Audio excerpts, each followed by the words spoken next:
कार्यकारणकर्तृत्वे हेतुः प्रकृतिरुच्यते। पुरुषः सुखदुःखानां भोक्तृत्वे हेतुरुच्यते।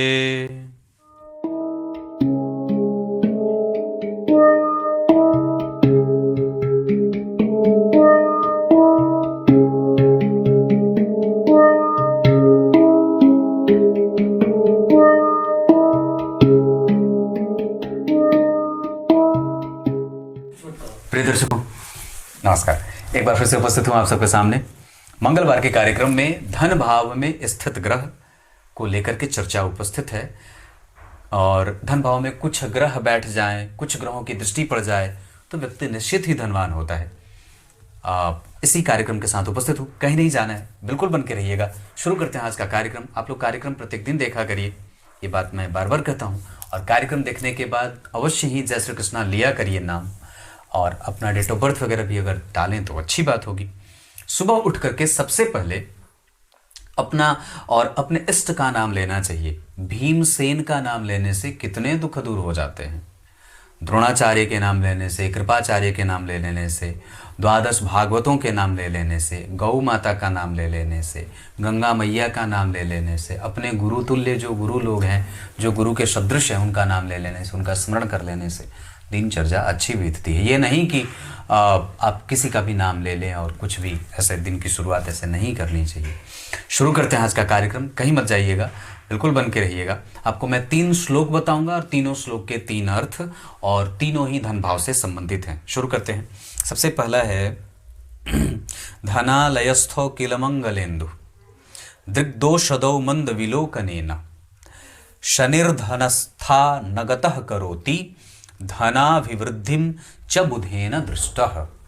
धन भाव में शनि बैठे हो, मूल अर्थ धन भाव में शनि बैठे हो, और क्या लिखा है, शनिर्धनस्था नगतः करोति धनाभिवृद्धिम च बुधेन दृष्ट बुद्ध की दृष्टि हो। धन भाव में शनि बैठे हो किसी भी राशि में और बुद्ध की ऊपर से दृष्टि पड़ जाए तो जातक अवश्य ही धनवान होता है। पर ऊपर वाली लाइन का अर्थ है वो नेत्रों से संबंधित है, क्योंकि दूसरे भाव से नेत्र का भी विचार किया जाता है। पर मूलतः मैं यहाँ धन को बताने वाला हूँ, इस वजह से आपसे मैं धन की चर्चा कर रहा हूँ कि अगर धन भाव में शनि बैठे हों, अगर शत्रुगत होकर बैठेंगे तो थोड़ी मशक्कत से धन देंगे, लेकिन अगर स्वग्रही होकर के या उच्च के होकर के बैठेंगे तो अच्छा धन देंगे, अगर उस पर बुध की दृष्टि पड़ जाए तो।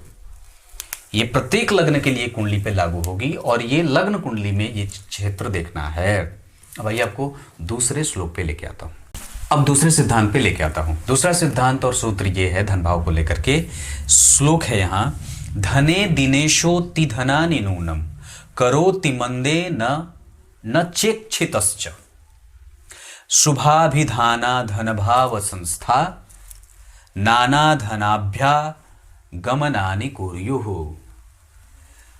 अगर जन्म कुंडली के धन भाव में सूर्य बैठे हों और उस पे शनि की दृष्टि ना पड़ती हो, बाकी सारे ग्रह देख ले, कोई दिक्कत नहीं है।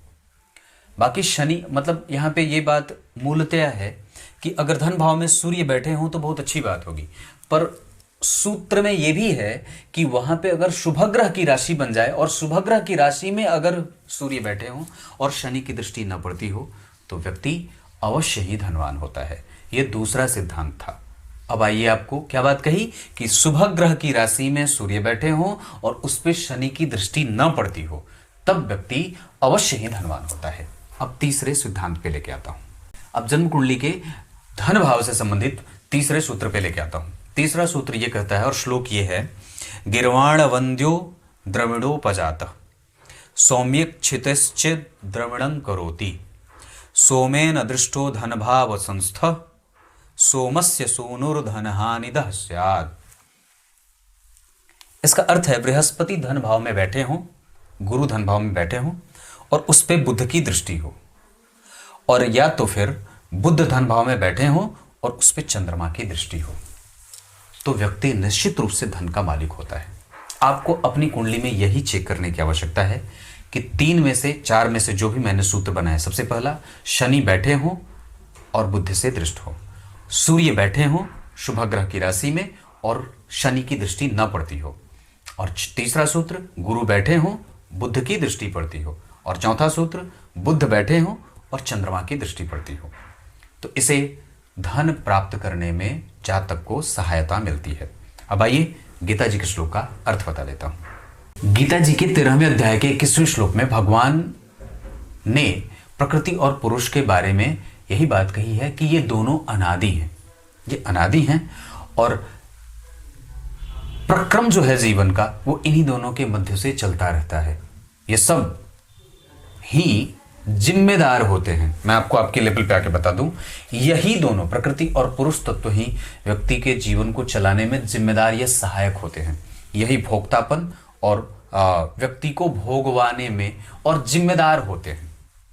बस इतनी सी बात है, यही जिम्मेदार है। कुछ इसी तरीके से आज के कार्यक्रम का समापन करते हैं। तब तक के लिए इजाजत दीजिए। कल एक बार फिर से उपस्थित होंगे आप सबके सामने। तब तक के लिए बहुत बहुत नमस्कार।